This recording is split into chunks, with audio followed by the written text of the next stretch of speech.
Je suis très heureuse de vous retrouver, c'est un plaisir d'être ici à chaque fois. Et oh merci, c'est gentil. Et puis tous les Genevois en tout cas qui ont eu l'occasion de participer à une ou l'autre des rencontres ici à Toulouse, c'est toujours une joie. Et puis on est toujours encouragés de voir ce que le Seigneur fait ici et déverse au travers de vous. Et je veux vous dire merci aussi pour votre investissement. Parfois, le fait d'être très engagé pour un pays fait qu'on paye aussi un assez lourd tribut de combats et de difficultés. Et je sais que pour plusieurs, ça n'a pas été une année facile. Pour nous non plus d'ailleurs. mais j'ai vraiment envie de vous remercier et aussi tout le leadership de l'espace Goshen, de l'église ici, tous ceux qui participent à multiplier ce que Dieu vous a donné depuis Toulouse. C'est vraiment un plaisir et c'est une bénédiction pour nous. Merci de votre engagement, merci de continuer malgré les difficultés. Et je veux vous honorer spécialement avant de partager ce que j'ai à cœur de partager ce matin. Moi, j'ai été très bénie par vous, de plein de manières, je le suis toujours, ne serait-ce que par votre amitié, par tout ce que j'apprends ici. Et aujourd'hui, il y en a d'autres qui viennent avec moi et aussi avec Nadine qui est là et qui sont bénis à leur tour. Et je suis très reconnaissante qu'il y ait des endroits comme ici et qu'il y ait des gens courageux comme vous. Alors, merci beaucoup.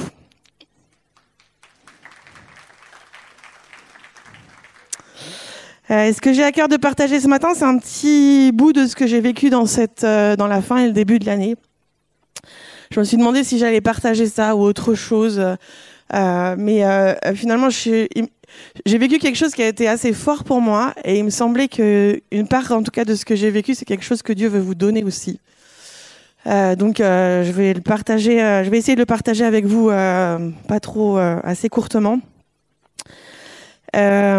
Et avant de le faire, je voudrais qu'on lise dans le psaume 1 un passage qu'on connaît assez bien pour la plupart. On va lire les 3 premiers versets. Heureux l'homme qui ne marche pas selon le conseil des méchants, qui ne s'arrête pas sur la voie des pécheurs et qui ne s'assied pas en compagnie des moqueurs, mais qui trouve son plaisir dans la loi de l'Éternel et qui la médite jour et nuit. Il est comme un arbre planté près d'un courant d'eau qui donne son fruit en sa saison et dont le feuillage ne se flétrit pas. Tout ce qu'il fait lui réussit. Et si on le disait ensemble, en fait, ça vous dirait, on peut se lever et puis on va le déclarer ensemble, parce que je crois que c'est aussi quelque chose que Dieu veut dire sur nos vies cette année. Heureux l'homme qui ne marche pas selon le conseil des méchants, qui ne s'arrête pas sur la voie des pécheurs et qui ne s'assied pas en compagnie des moqueurs, mais qui trouve son plaisir dans la loi de l'Éternel et qui la médite jour et nuit. Il est comme un arbre planté près d'un courant d'eau, qui donne son fruit en sa saison, et dont le feuillage ne se flétrit point. Tout ce qu'il fait lui réussit. Amen. À la fin de l'année dernière, dans la période de Noël là, et avant le Nouvel An, comme beaucoup de personnes, je prends un petit peu de temps pour faire le bilan de l'année et aussi pour écouter le Seigneur sur l'année qui vient. Je le fais déjà au mois de septembre, mais moi j'aime les temps de bilan. J'aime bien me poser, faire le bilan de là où j'en suis et qu'est-ce que Dieu veut faire pour la suite. Et puis, le Seigneur m'a dit psaume 1. Alors le psaume 1, ça fait des années que je suis dans l'église depuis que je suis toute petite. Je suis née dedans, donc c'est un psaume que j'ai lu des milliers de fois. Et puis ce matin-là, j'ai ouvert ma Bible et puis je suis tombée sur le premier verset et sur le premier mot « heureux ». Et je me suis écroulée. Je me suis écroulée parce que je pourrais être un peu émotionnelle ce matin, mais vous inquiétez pas, ça va. Ça va aller, j'ai pas trop peur de mes émotions, mais j'espère que vous non plus. Je peux vous distribuer quelques mouchoirs si vous avez besoin aussi. Je me suis écroulée parce que j'ai eu l'impression que c'est comme si tout d'un coup, en relisant le début de ce psaume, Dieu me rappelait un truc que j'avais oublié. C'est qu'il veut notre bonheur. Et qu'il recherche notre bonheur depuis toujours, et que tout ce qu'il a fait, c'est en vue de notre bonheur. Et les 2 dernières années, pour différentes raisons, elles ont été assez compliquées pour moi. J'ai jamais pensé que Dieu était contre moi ou qu'il était pas bon, etc. Il y a des choses qui sont posées à l'intérieur de moi. Je remets pas ça en question. Mais les difficultés, les combats, le fait de devoir toujours faire face à des choses qui vont pas, à un moment donné, parfois, ça nous fait perdre la finalité des choses. Et tout d'un coup, ce matin-là, j'ai réalisé que j'avais oublié cette chose tellement importante, qui est que Dieu veut notre bonheur. Et que tout ce qu'il a fait, c'est en vue de notre bonheur. Et c'était important pour moi parce que dans ce petit temps de bilan, j'avais dit au Seigneur, je sais pas ce qui est devant, mais il y a une chose que je sais, c'est que je refuse de continuer comme j'ai vécu ces 2 dernières années. J'ai besoin de te retrouver dans mes combats. J'ai besoin de retrouver un Dieu qui marche devant moi. J'ai besoin de retrouver un Dieu qui fait des brèches. J'ai besoin de changer ma manière de vivre les combats qui sont là. Allez, prends soin de toi. Je fais de la pub pour toi.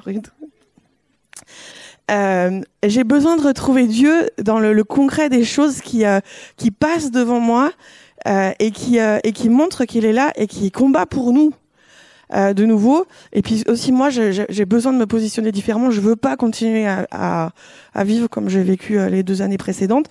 Ça m'a amené des ennuis de santé. J'ai fait des allergies. J'ai des problèmes respiratoires. Tout ça simplement à cause du stress accumulé, parce que je me suis pas bien positionnée en face de ce qui se passait.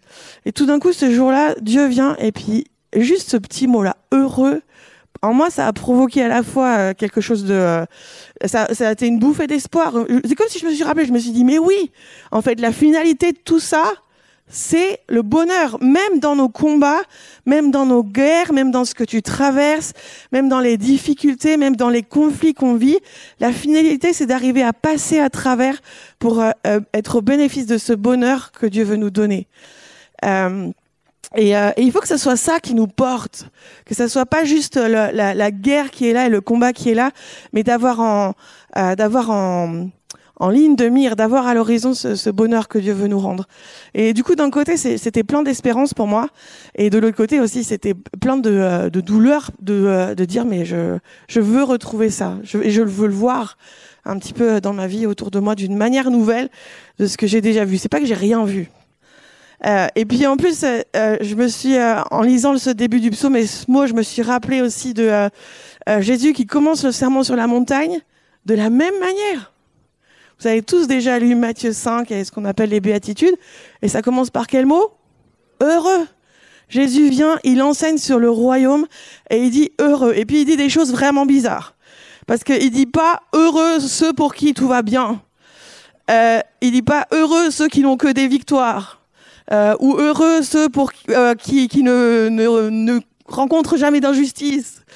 Non, il parle de ceux qui sont pauvres en esprit, il parle de ceux qui sont persécutés, il parle de ceux qui sont affamés de justice, etc., etc. Donc il parle le bonheur sur des catégories de gens qu'en général, quand nous on est là-dedans, ça mène pas vraiment le bonheur, quoi.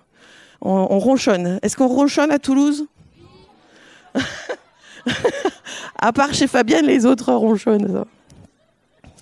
Eh ben à Genève, on ronchonne. Vous rouméguez, ouais, c'est pareil, hein, mais alors on roumègue.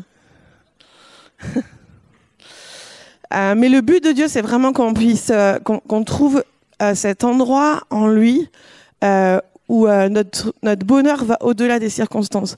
Et j'aime l'hébreu, et du coup, j'aime bien quand j'étudie un texte, j'aime bien le lire en hébreu. Et ce qui m'a ramené à quelque chose que plusieurs vous avez déjà lu, qui est que le mot heureux en hébreu s'apparente à un autre mot qui veut dire, qu'on pourrait traduire par en marche. Et y a, dans ce mot-là, il y a une idée de croissance, il y a une idée d'avancer, il y a une idée d'aller en direction de quelque chose. Le bonheur dans la Bible, c'est pas juste un état statique où tu es dans ta chaise longue, sous un palmier, sur une belle plage. Le bonheur, c'est bien aussi quand même. Mais c'est beaucoup plus que ça, en fait. Le bonheur, c'est pas un état statique. Le bonheur, c'est une marche. C'est une direction qu'on prend, qui nous fait aller vers la croissance, qui nous fait aller vers la maturité. Et dans cette maturité, il y a aussi la joie. il y a la paix et il y a l'abondance, la plénitude de ce que Dieu veut pour chacun d'entre nous. Et quand on pense au bonheur, c'est à ça qu'il faut penser. C'est pas juste un bonheur qui soit présent et qui ait une fuite finalement par rapport aux difficultés, mais c'est un bonheur dans lequel Dieu nous entraîne et dans lequel il nous fait grandir. Dans tous nos conflits et dans toutes nos difficultés, il faut qu'on apprenne à passer au travers d'une manière qui nous fasse grandir. Et aujourd'hui, en tout cas, une des choses que je retiens de toutes les années que j'ai derrière moi, c'est qu'on n'évite pas les difficultés, on n'évite pas les luttes, on n'évite pas les combats, on n'évite pas les impasses. Toutes ces choses, en fait, des fois on en est un peu responsable, des fois pas, mais en tout cas, à différents moments de notre vie, elles sont là. Mais elles peuvent avoir deux effets. Ou bien elles vont nous détruire et puis elles vont nous amener dans l'amertume, dans l'épuisement et dans des choses pas bien. Ou alors elles peuvent, si on les traverse avec Christ, elles peuvent nous aider dans un processus de croissance, dans un processus où on trouve Dieu, qui nous amène vers la maturité, qui nous amène finalement vers le bonheur. Et c'est à ça que ce psaume nous appelle. Et dans ce chemin-là, une des choses que j'ai réalisées en ce début d'année, c'est que je devais retravailler sur la manière dont je répondais aux circonstances qui étaient autour de moi ou à qui Dieu était. Et j'ai eu l'impression que le Seigneur me posait la question, mais à quoi est-ce que tes émotions répondent en fait ? Et quand je commence à ronchonner ou quand je deviens amer sur une situation ou quand je me lamente, je peux me lamenter beaucoup. Vous pouvez aller voir Nadine, des fois j'ai un petit côté tout va mal, j'en ai marre. Je viens quand même d'un endroit assez dépressif et de temps en temps je retrouve ça à l'intérieur de moi. Mais j'ai réalisé que c'était pas juste quelque chose qui est au début de la vie chrétienne et puis qui est acquis pour toujours, mais régulièrement Dieu me ramène là-dessus. Et puis dans ce début d'année, j'étais de nouveau ramenée à cet endroit-là de dire mais à quoi est-ce que mes émotions répondent ? Est-ce qu'elles répondent juste à ce que je vois ou est-ce qu'elles répondent à qui Dieu est ?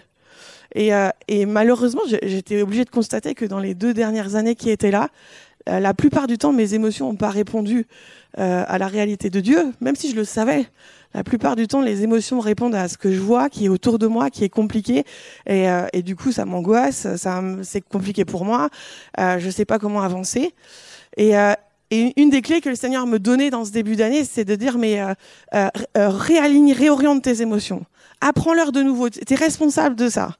Apprends-leur à répondre pas seulement à ce que tu vois, pas seulement à ce que tu vis sur la terre, mais à ce qu'elles répondent à ce que je suis moi, au-delà de ce que tu vois. Qu'elles répondent à ce que moi je veux faire, qu'elles répondent à ce que moi je commande dans cette situation et pas juste à ce qui est là. Et puis du coup je retourne un peu dans ce processus-là où je réapprends à pas répondre juste à ce qui se passe autour de moi, mais où par l'esprit j'apprends à répondre à qui est Dieu et à l'action de Dieu dans mes circonstances. Et aussi à la vérité de Dieu qui est au-delà de ce que je crois. Et c'est pas une nouvelle chose, ça fait partie des choses sur lesquelles dont on a souvent parlé et sur lesquelles on a souvent travaillé. Mais nos émotions sont un endroit fragile de notre être. Soit parce qu'on les enferme et on les fait taire et on s'en détache. Et du coup, ça fait un mauvais travail en nous. Parce qu'en se détachant de nos émotions, on se détache aussi on se détache des gens, on se détache des situations. Ou alors elles font un mauvais travail parce qu'on est noyé dedans. On est envahi par ces émotions et du coup, en fait, elles répondent. C'est elles qui répondent aux circonstances au lieu que ce soit. Elles répondent à nos circonstances au lieu de répondre à la réalité de Dieu et de sa présence. Et dans ce bonheur, dans cette marche, dans cette maturité, une partie de notre maturité, une partie de notre croissance, c'est d'apprendre à notre cœur à répondre à qui est Dieu. D'apprendre à notre cœur à ce que Dieu veut faire, d'apprendre à notre cœur à répondre à ce que Dieu dit et pas à notre cœur de répondre seulement aux circonstances qui sont autour de nous. Une autre chose que dit le psaume, c'est que Dieu donne des différents points en fait, si on veut marcher dans ce bonheur. Et au début du psaume, il en donne 3.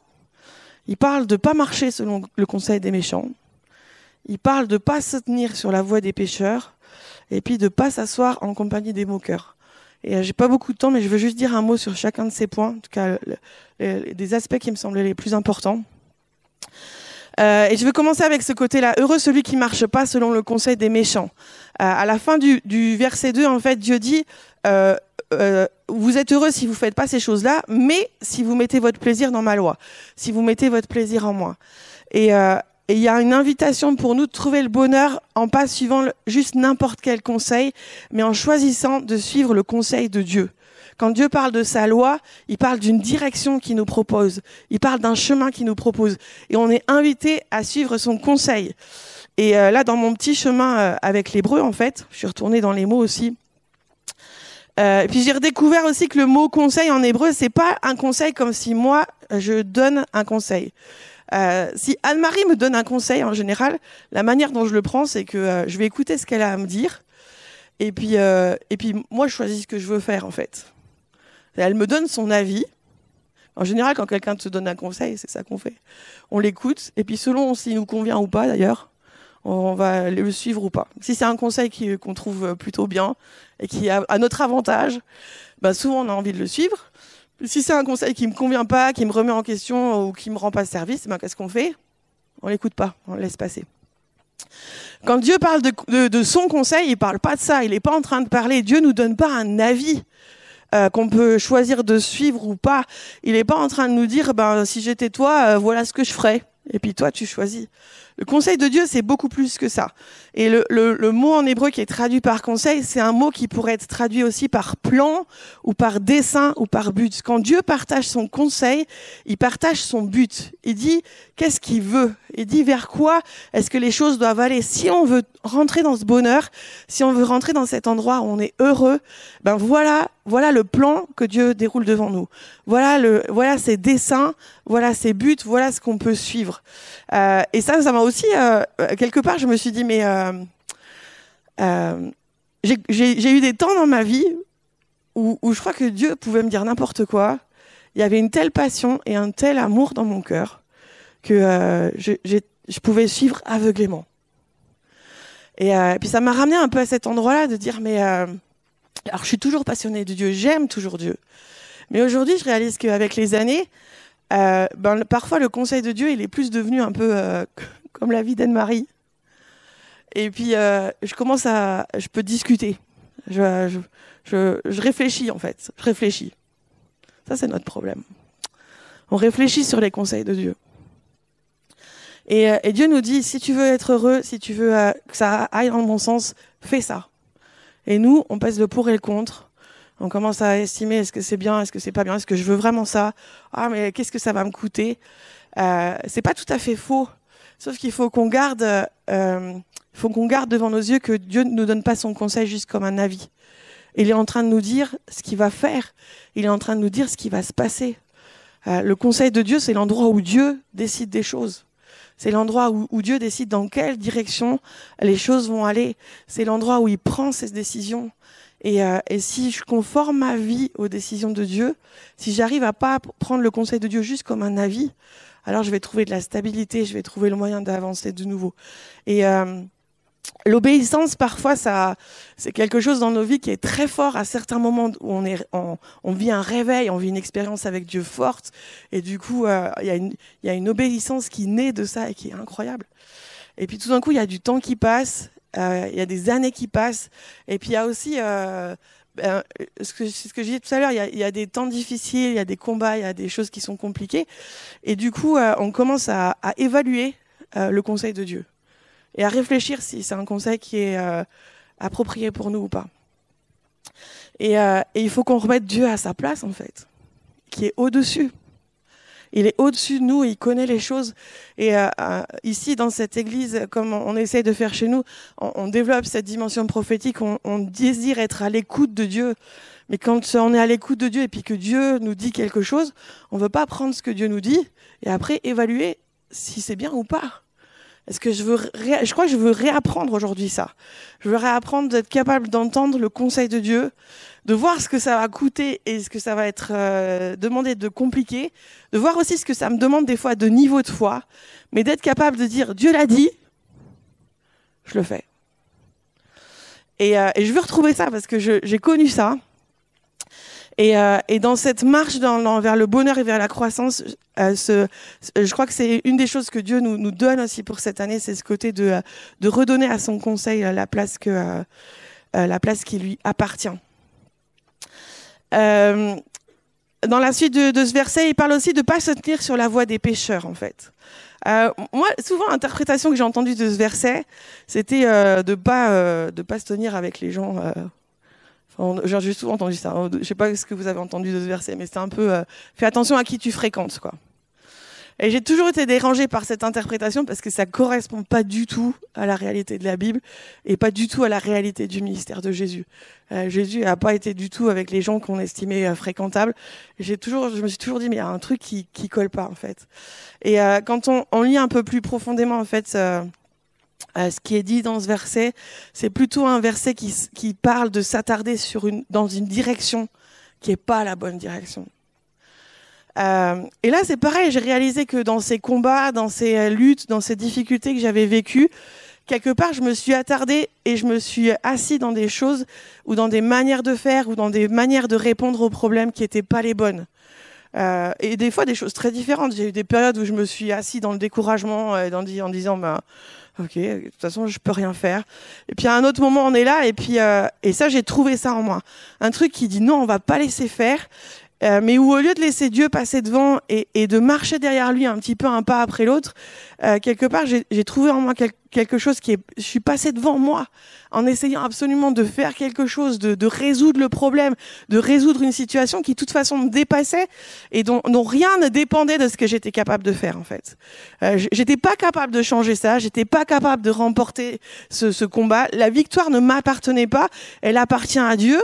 Mais un peu dans l'angoisse, dans la panique, dans ces émotions qui répondent aux mauvaises choses, ben finalement, nous des fois on passe devant et puis on essaye de contrôler des situations ou de remporter des batailles dans lesquelles finalement on ressort plus blessé parce qu'on n'a pas laissé Dieu être qui il était et parce que finalement on a créé des mauvaises habitudes, on a créé des mauvaises réponses. Et je crois que ce verset, il parle pas seulement des questions morales. Souvent, on ramène beaucoup ce verset aux questions morales. Le péché, pour nous, c'est que des questions de moralité. Mais le péché, c'est beaucoup plus large que ça. C'est toutes les mauvaises habitudes qu'on développe et toutes les mauvaises manières qu'on a de répondre à des situations qui sont les nôtres et qui sont celles du quotidien. Et ne pas s'attarder sur la voie des pécheurs, c'est aussi ça. C'est pas s'attarder sur des voies qui sont pas celles de Dieu, qui sont pas la manière de Dieu. Je crois que c'est toi, Nicolas, dans notre rencontre Ariel, samedi matin, à un moment donné, tu as parlé du fait que Dieu est intéressé à ce qu'on fait, mais aussi il est concerné par la manière dont on fait les choses. Et je me rappelais de ça. Je me disais, mais souvent, nous, on regarde aux objectifs. Et on peut rentrer un peu dans ce truc où la fin justifie les moyens, quoi. Parce qu'on est angoissé, parce qu'on ne sait pas quoi faire, ou parce qu'on est en colère, ou pour plein de raisons. Et ce côté de retrouver la manière de faire de Dieu, il me semble que c'est une des choses que Dieu veut nous réapprendre. De pas faire les choses juste en répondant, encore une fois, avec des émotions qui répondent à nos angoisses ou à notre colère ou au fait qu'on se sente dépassé, mais de trouver quelle est la manière de Dieu. Et si on lit la parole, on voit que la manière de Dieu, dans bien des situations, c'est pas la nôtre. Parfois oui, mais parfois pas. Donc, on veut vraiment retrouver ça. Pas s'attarder sur des voies qui finalement produisent plus de péché et produisent plus de mal ou produisent plus de destruction, mais vraiment persévérer dans ce que Dieu nous dit et chercher sa manière à lui, ses stratégies à lui de faire les choses. Prendre le parti de Dieu et prendre aussi le parti de la nouvelle identité qu'il a mis en nous. Et pas nourrir tout ce qui vient de nos émotions, mais aussi de notre côté charnel. Dieu nous dit aussi de ne pas nous asseoir en compagnie des moqueurs. Et je vais passer vite sur ce point, il y aurait plein de choses à dire. On peut traduire, à la place de moqueur, on peut traduire arrogant, on peut parler d'orgueilleux, on peut parler de ceux qui se mettent au-dessus, ou de ceux qui parlent mal des autres. Il y aurait plein de choses à dire là-dessus. Mais c'est vraiment une invitation pour nous à habiter et à s'encourager les autres à retrouver de l'humilité et à marcher dans l'humilité les uns vis-à-vis des autres et à accueillir ce que les uns et les autres, ce que Dieu fait dans les uns et les autres. Mais je vais passer parce que je veux arriver à quelque chose avant la fin. Et on va arriver à ce verset qui dit, est-ce que tu peux le mettre, Sandra ? Il est comme un arbre planté près d'un courant d'eau.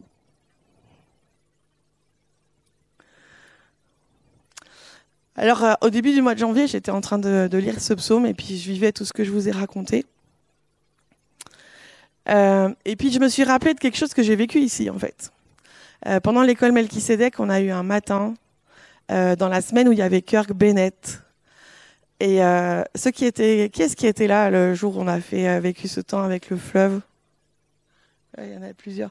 On a vécu un temps, en tout cas pour moi, qui a été un temps particulier, où on a vécu dans un temps d'adoration, vraiment à un moment donné où Dieu nous invitait au bord de son fleuve, et puis il nous invitait il nous a invités à nous laver les pieds de toute la poussière qui avait été là, toute la fatigue, le découragement, etc. Puis ça a été un vrai temps de restauration, en tout cas un vrai temps de rafraîchissement. Il y a quelque chose de fort qui s'est passé. Et cet automne, quand on a vécu ça, Kirk a dit quelque chose qu'on essaye d'apprendre dans ces dernières années. Il a dit, mais maintenant que vous y êtes venu une fois, vous pouvez revenir au bord de ce fleuve. Et puis, au début de l'année, je lisais ce verset-là. Il est comme un arbre planté près d'un courant d'eau. Et le Seigneur m'a dit, mais Elvire, où est-ce que tu es plantée? Et j'ai dit, ben, je suis plantée au milieu de mes batailles. En fait, mais c'est vrai. Je suis plantée au milieu de mes batailles. J'ai l'impression d'avoir installé ma maison sur la ligne de front de toutes les choses qui vont pas et où il faut se battre. Faire attention. Et de temps en temps, je quitte vite l'endroit de la guerre et je cours vite un peu vers le fleuve. En essayant d'être assez vite rafraîchi, restauré, guéri et tout ça, nettoyé, pour pouvoir vite retourner dans mes batailles et dans mes combats, parce que j'ai l'impression que c'est là que tout se joue. Et puis quand le Seigneur m'a posé cette question-là, je savais que j'avais la mauvaise réponse quand même. Et du coup, je me suis dit, mais moi, je suis pas plantée au bord du fleuve. Je suis plantée dans mes combats, je suis plantée dans mes luttes. Et de temps en temps, je fais une petite excursion au bord du fleuve. Et si j'analyse, en tout cas, la dernière année, l'année 2017, avec humilité et un peu humilié de reconnaître ça, mais je reconnais que j'ai fait ça toute l'année, en fait.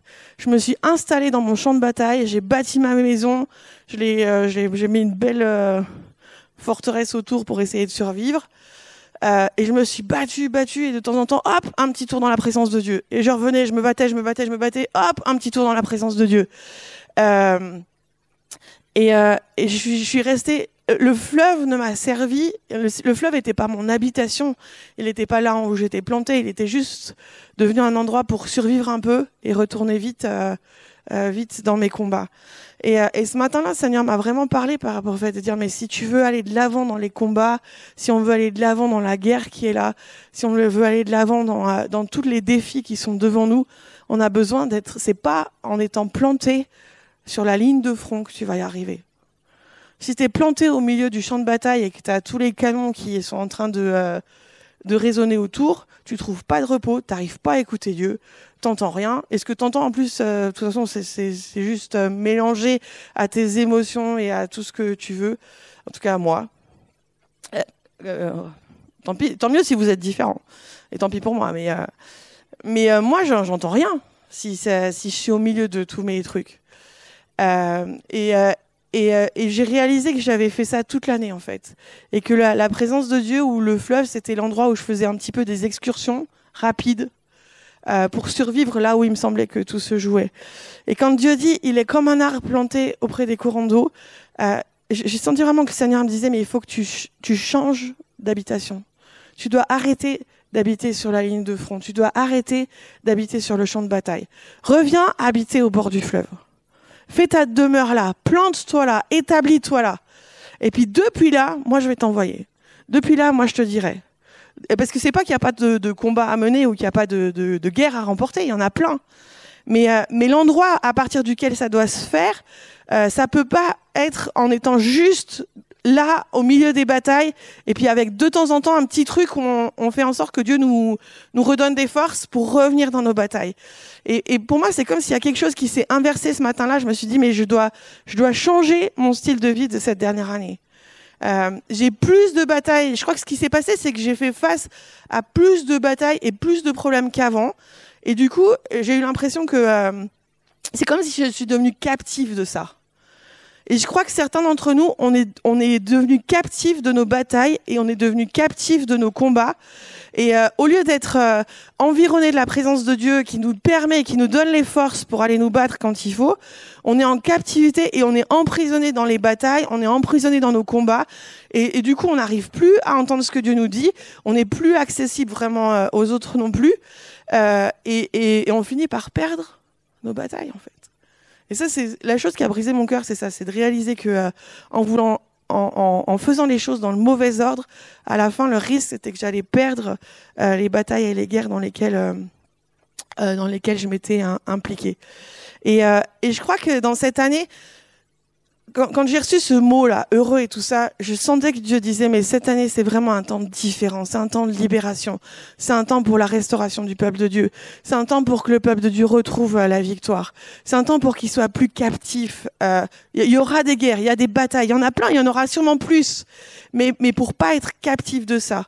Et pour pas être emprisonné par ça. Et ce côté d'être planté près du courant d'eau, pour moi, il me semble que c'est vraiment une clé. Et dans le début du mois de janvier, j'ai vraiment pris du temps pour ça, de dire mais je veux pas seulement abandonner, mais je veux détruire cette demeure où je me suis installée au milieu de mes champs de bataille et sur cette ligne de front, et je veux rebâtir une maison au bord du fleuve. Je veux bâtir une maison dans la présence de Dieu. Et je veux arrêter d'espérer que Dieu va m'accompagner dans mes batailles, mais je veux réapprendre un truc que je savais il y a longtemps, qui est que c'est plutôt moi qui suis Dieu dans ces batailles. Et ça, c'est une question que j'ai dû mettre devant le Seigneur. Quelles sont les batailles qui sont les miennes et quelles sont les batailles qui sont celles de Dieu? Et où est-ce que je trouve de la force? Est-ce que je suis plantée au bord du fleuve pour trouver les forces dont j'ai besoin pour accompagner Dieu dans ces batailles? Et pas pour espérer que Dieu va m'accompagner et moi dans les miennes, qui sont pas forcément celles du moment et qui sont pas forcément ce que j'aspire à vivre. Et au début de cette année, ce que j'ai envie de vous laisser, c'est ça. Parce que vous êtes des gens qui êtes sur la ligne de front, parce qu'il y a beaucoup de batailles à remporter, parce que Dieu vous a appelés comme des pionniers, à cause de l'appel qui est sur cet endroit, sur ce que vous vivez ici, à cause de l'appel qui est aussi sur cette ville. Il me semble vraiment qu'il y a une invitation pour plusieurs qui se sont sentis captifs, qui ont eu l'impression de s'être installés sur la ligne de front. Vous savez que c'est comme si vous avez vécu au milieu des batailles et vous avez fait votre maison là. Puis de temps en temps, vous courez vers la présence de Dieu pour essayer de rattraper quelque chose, de changer ça. Et de revenir à cette invitation de Dieu, de vous planter vraiment au bord du courant d'eau pour pouvoir aller et accompagner Dieu dans ses batailles à lui. Et j'aimerais terminer avec vous sur ça ce matin, et qu'on puisse avoir un temps pour tous ceux qui disent mais j'ai envie de revenir, parce que je crois que c'est un chemin de retour. La plupart, on l'a expérimenté ça, les moments où on est connecté à Dieu et on est connecté à sa parole, et où du coup on accompagne Dieu dans son travail. Mais pour plusieurs raisons, pour beaucoup d'entre nous, ça, à un moment donné, ça a tourné de la mauvaise manière. Et on s'est déraciné du fleuve et on est venu s'installer sur la ligne de front en pensant que... je ne sais pas ce qu'on pensait d'ailleurs. Mais juste parce qu'on était pris dans ce qui n'allait pas, on était pris dans les défis, on était pris dans notre analyse de la situation, et où la présence de Dieu et le fleuve de Dieu, c'est devenu vraiment l'endroit pour quelques excursions rapides pour pouvoir revenir et réhabiter le champ de bataille. Et du coup, il y a des batailles qu'on perd, il y a des batailles qui traînent, et il y a de la fatigue qui vient, il y a de l'épuisement, il y a des blessures, et il y a quelque chose que Dieu veut changer. J'ai réalisé qu'une partie cette question de savoir à quoi mes émotions répondent, c'était vraiment important là-dedans. si j'arrivais pas à répondre à Dieu dans mes combats ou dans ce que je voyais et que je continuais à répondre à ce qui était visible, j'arriverais pas à rester plantée au bord du fleuve. Parce que je serais tout le temps tirée vous avez déjà eu cette impression que vous savez pas ce qu'il faut faire, mais il faut faire quelque chose parce qu'il y a une espèce d'imminence de danger, quoi. Et moi, j'ai vécu là-dedans l'impression que si je sortais du champ de bataille, il y avait un truc, tout allait s'écrouler. Et c'est une fausse impression, mais c'est la réalité. Mais je réalise que je dois réapprendre la souveraineté de Dieu. Je dois réapprendre aussi à faire confiance aux autres qui se battent avec moi. Et puis j'ai dû aussi, il y a toute une démarche. J'ai dû pardonner à plein de gens aussi, dont j'attendais qu'ils allaient se battre avec moi. J'ai eu une matinée, je crois que j'ai pas combien de noms j'ai écrit sur ma feuille, de gens dont j'avais espéré qu'ils allaient se battre avec moi. Qu'on allait se battre ensemble, qu'on allait remporter des guerres ensemble, et qui pour plein de raisons n'étaient pas là. Certains parce que ils estimaient que c'était pas leur affaire, d'autres parce qu'ils avaient pas envie, d'autres parce qu'ils étaient occupés à autre chose. Tout le monde a une bonne raison, mais j'ai dû pardonner à plein de gens en fait là-dedans, de l'impression d'avoir été lâché et abandonné dans ces batailles, et de les rendre aussi un peu responsables du fait d'avoir dû occuper la ligne de front parce qu'il y avait en tout cas, à ma vue, à moi, je pense que c'est pas tout à fait vrai, mais à ma vue, à moi, il y avait personne. Ou pas grand monde. Je sais que c'est faux, mais c'est quand même comme ça que je l'ai un peu vécu à certains moments. Mais il faut que... Et c'est le temps, ce début d'année, pour être libéré de ça. Libéré d'être captif de tout ce qu'on a vécu sur la ligne de front, de se replanter au bord du fleuve, et puis depuis là, d'aller suivre Dieu dans ses batailles à lui. Parce que si on fait ça, c'est la promesse en fait. Si on fait ça, il y a du bonheur qui va revenir. Peut-être pas un bonheur comme on l'attend, mais il y a une espérance qui va revenir et que Dieu veut nous donner. Alors, est-ce qu'il y a un ou deux musiciens qui seraient d'accord de venir jouer ? Et puis, je vous propose qu'on puisse finir avec un temps pour tous ceux qui disent « Oui, je veux revenir, je veux abandonner » cette ligne de front. Je veux pas l'abandonner pour ce que j'ai à faire, mais je veux arrêter d'y habiter. Je veux être planté à nouveau au bord du fleuve. Je veux être planté dans la présence de Dieu. Je veux être planté dans l'endroit où je peux entendre sa voix. Et depuis là, je vais suivre Dieu dans ses batailles. Et ensemble, on va les remporter.